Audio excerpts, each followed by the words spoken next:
So the Centers for Disease Control does lots of different things, and they do a bunch of different studies. So there was an analysis released last week from the Centers for Disease Control that draws on data gathered by the National Health Interview Survey. Now, this queries a representative sample. I love queries. I don't use that word enough. Mm-hmm. Run, I doth query you. What is thine weather, ist? Okay, nearly 1,200 adolescents, ages 12 to 17, were interviewed.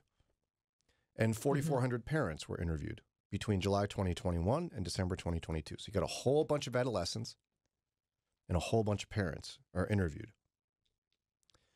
Teens were asked how often they get the social and emotional support they need. And parents were asked whether their teenagers get the support they need.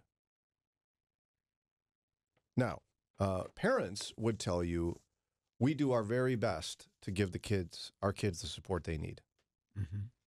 Like I do my best. I fall short. Lauren, I know you probably feel the same way with your babies at the moment. Absolutely. But your goal is to give them all the emotional support they need. Yes. One of mine is really needs to be on top of me at all times. And that's a lot for me. Because that's not what you're asking for. It's not your love language either. No. So that's like kryptonite. Mm-hmm. So if you were to give a percentage, do you think, like,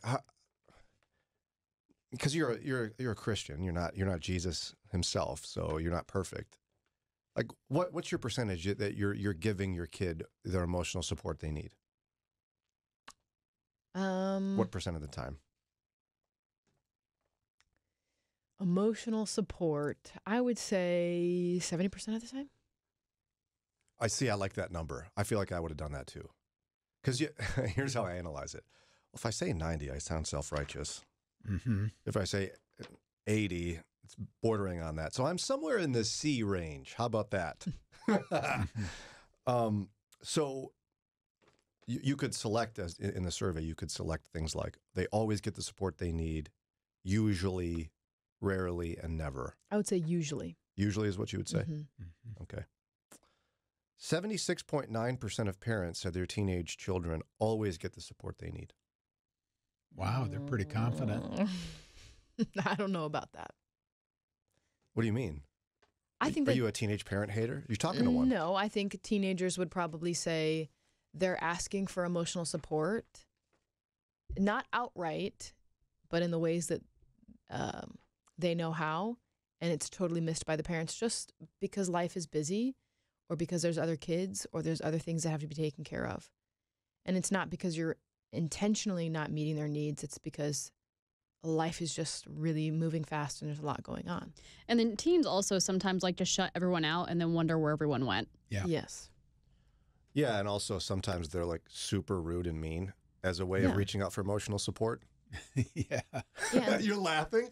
It's true. Yeah, It's true. and sometimes you, as a parent, don't really have much left to give because you've given it everywhere Sometimes. else. And so you can't give out of like an empty bucket. And so sometimes you just really can't. You don't have anything left to give. Yeah, the kid says, I hate you, which means I need your support. Yeah. And that's just the last thing you can do. I've had days where it's just like a kid says something mean and I'm done. Yeah. I can't. I know it sounds selfish, but sometimes I'm that way. Well, you're human too. Parents have their own needs. Mm-hmm. Our kids think we don't, but the problem is in the study, of course, is the disparity between parents and kids because it's stark. Again, 76.9% of parents said their teenage children always get the support they need. What percent of kids said they always get the support they need? 27.5. Mm-hmm. Ouch. Now, you said usually, right? Mm-hmm. Usually. What percent of kids chose usually? 31%. So rarely and never constitute rarely as 12.5% of kids said they rarely get the support they need, and 7.4 say never. I think it's also because you're asking teenagers who have a lot of emotional needs. I mean, a 4-year-old has a lot of emotional needs too, but it's different. Right. And so Trey would probably say, I give him 100%, because He probably would. it's so much that he needs. And he doesn't let you say no. You did. That's exactly right. But a teenager, they're so emotionally all over the place that maybe just even on that day, their parent didn't give them 100%, so now it's 30%. Yeah. I think it's just a hard age to do a survey like this. Yeah, because they lack a lot of just life experience. They can't see things 100% accurately. They tend to be a little bit dramatic and little woe is me sometimes. So much going on in those little bodies. It's hard. Like, I have a bunch of teenagers, so I can share an anecdote without saying which one. I had a teenager yesterday who, like, I could hear in another room was kind of choking. And one of their siblings did what I would have done before I did it, which was, "Are you okay?" Mm-hmm. Child was okay. Mm-hmm. And I had to wait. Do I get involved here?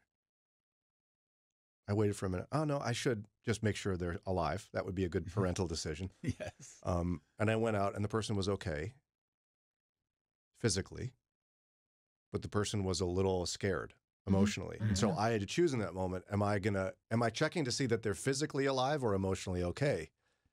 And I had to decide, and what I decided was, I'm not wearing my glasses right now, so I can't see perfectly, but I don't think they're emotionally okay. So I went over and gave a hug for a minute. Mm-hmm. But again, there's so many different ways that could have gone differently. I was like a reflex, quick moment away from just going, "Oh, sounds like they're fine." You're all right. But that kid could have then gone and taken a survey and gone, not only did they not care about my emotional needs, but I almost died choking in another room. They didn't care. You didn't care. You don't love me. Yep. Like my tween boys, and when my older kids were tweens, like, 10, 11, if they like trip and fall and you don't run to see if they're okay, you don't care about them. I don't know if you remember that phase, Ron, but Yeah. like if I'm not like tossing old ladies off the road and like throwing things around just to get as quick as I can to the child who bumped something, I don't care. So there is some disparity there. But I do have an issue, though, with, 76.9% of parents are confident that their teenager always gets the support they need. That's a major problem. Yeah, no, this is not a problem that rests just on teens. I think maybe parents aren't always sometimes super aware that teens are that emotionally needy or good at picking up on the teens crying out for help. Like Lauren said, I think it was, saying, "I hate you," that doesn't mean, okay, leave me alone. Even though that might be hard for you as a parent, that means they need you. So parents and grandparents listening, if you're someone, and you probably are based on statistics, that thinks your teen is getting all the support they need, your teen, grandchild, child, you're wrong. Let it sink in. Again, 76.9% of parents think their teenage children always get the support they need. Only 27% of teenagers said they do. Right. What you think is need and what they think is need are two different things. Mm-hmm. And so, again, I'm letting this sink in because I need to. Odds are I'm not giving my teens the support they need. And that needs to be my standard operating procedure. I think an important thing to remember, too, with teens is because they're so young, what you see as a minor inconvenience for them might literally be the worst thing that's ever happened to them. Good point. Because they don't have any perspective. Like, let's just say they broke up with their annoying little boyfriend or something. And you're like, well, good riddance to that dork. I don't like them anyway. And then, that is just the worst heartbreak they've ever experienced. Yeah. And so you going, "I didn't like him anyway," it's not going to help anybody. And I think it's hard because a lot of parents your age, Brian, your parents weren't emotionally aware either. Mm-hmm. And it just kind of goes back and back and back that parents weren't emotionally available. And so it's hard to relearn how to do that. It totally is. Yeah. And it's hard when your kid shuts down and they won't be open with you. Like, I feel sometimes powerless where you're like, "You don't seem to be okay. You want to talk about it?" "No." Well, I want you to know that I'm here and I'm ready to listen without judgment. "I don't want to talk about it." Now, what are they going to check on the survey? Probably that they don't get the support they need. Right? But I do think that it's better off for us. I mean, the scripture talks about not provoking your kids to anger. Mm-hmm. There isn't a lot of specificity here about emotional support in the scripture. But I would say if we're to love our enemies, we most certainly ought to be doing our very best to give our kids the emotional support they need. And we need to presume that we're not doing it well, because statistics reveal that that's dramatically the case. Not to make ourselves feel bad, but I think to make ourselves vigilant in an era where there's a lot of mental health issues for kids. Yeah, a lot of it comes down to perception. Mm-hmm. We perceive that we're meeting their needs pretty well.